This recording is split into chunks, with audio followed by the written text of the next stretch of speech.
저는 영화로 영어를 익히는 것이 가장 좋은 방법이라 생각합니다. 그 이유를 설명하기 전에 다음 문제를 하나 같이 풀어보죠. 한국어 능력 시험의 고급 듣기 문제입니다. 다음 대화를 듣고 알맞은 그림을 골라보세요. 청소 다 했는데 설거지 좀 도와줄까요? 괜찮아요. 거의 다 했으니까 앉아서 좀 쉬어요. 그럼 설거지 끝나면 차 한 잔 같이 마셔요. 어떤가요? 어색할 정도로 느리고 또박또박하지 않나요? 내용도 뭔가 너무 모범적입니다. 수능 영어나 토익을 미국인이 들었을 때도 이런 느낌이었을까요? 학습자를 배려한 말하기에 익숙한 우리는 실제 영어와 마주하면 당황합니다.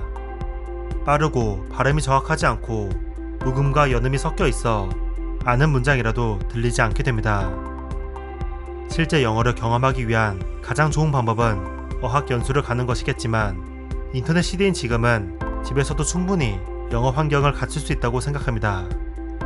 영화, 미드, CNN 뉴스의 영상과 대본까지 쉽게 구할 수 있는 세상이니까요. 그래서 저도 자신감 있게 제가 좋아하는 미드를 가지고 공부하기 시작했습니다. 누구나 그렇듯 미드의 대명사 프렌즈를 선택했죠. 그런데 처음부터 막혔습니다. 잠시 프렌즈의 대사를 들어보죠.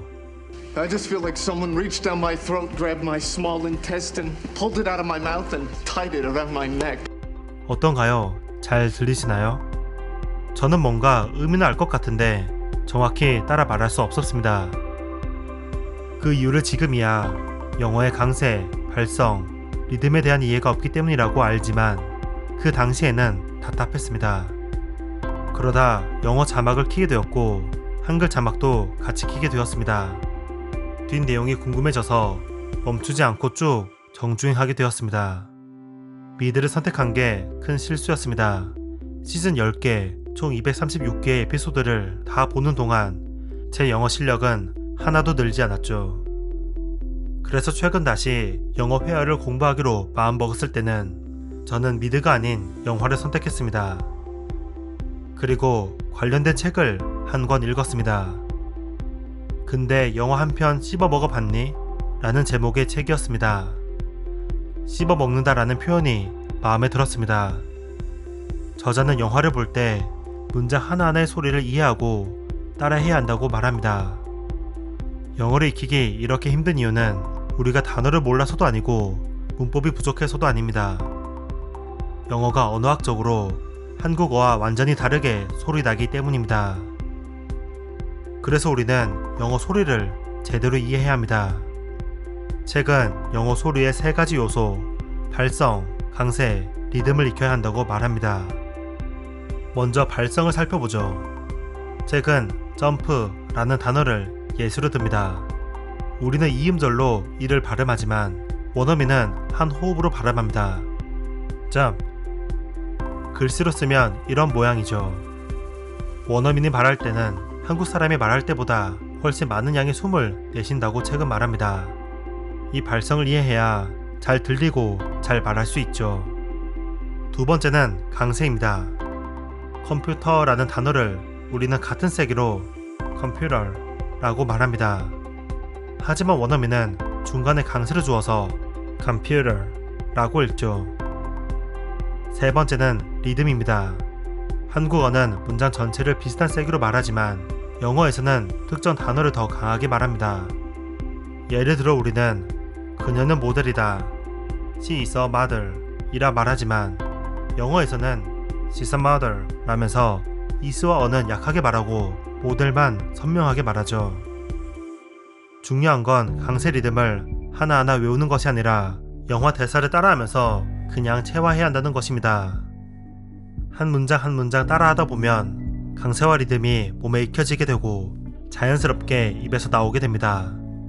특히 들으면서 그대로 따라 말하는 쇄도잉 기법이 중요하다고 책은 소개합니다. 소리의 특성에 주의를 기울여서 대사를 계속 따라 말하다 보면 영어 귀가 들릴 수 있습니다. 고교 자퇴생이었던 신왕국 저자는 원래 공부는 뒷전이고 복서를 꿈꾸던 아이였습니다.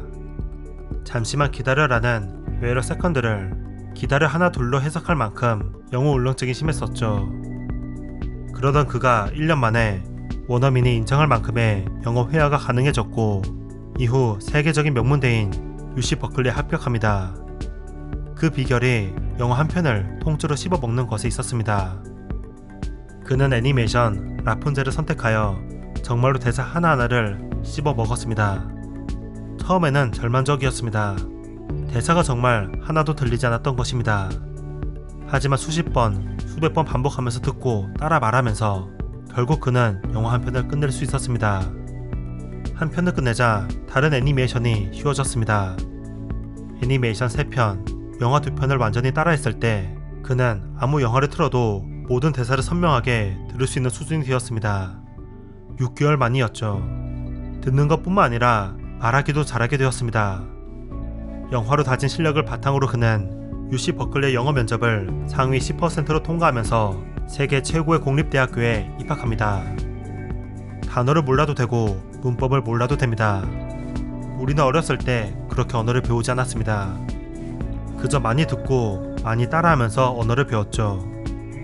우리는 철수아와 철수야 중 무엇이 더 올바른지 제대로 설명하지 못합니다. 그냥 철수야가 더 자연스럽다고 말하죠. 영어도 마찬가지입니다. 그저 따라하다 보면 자연스럽게 단어와 문법을 알게 됩니다. 책 제목과 같이 영어 한 편을 제대로 씹어 먹어봅시다. 단어를 어떻게 발음하고 어디에 강세를 주고 한 문장의 리듬이 어떤지 주의하면서 대사를 모두 따라해봅시다. 그러면 언젠가 영화 속 배우처럼 영어를 말하는 순간이 찾아오지 않을까요? 책그림이었습니다. 감사합니다.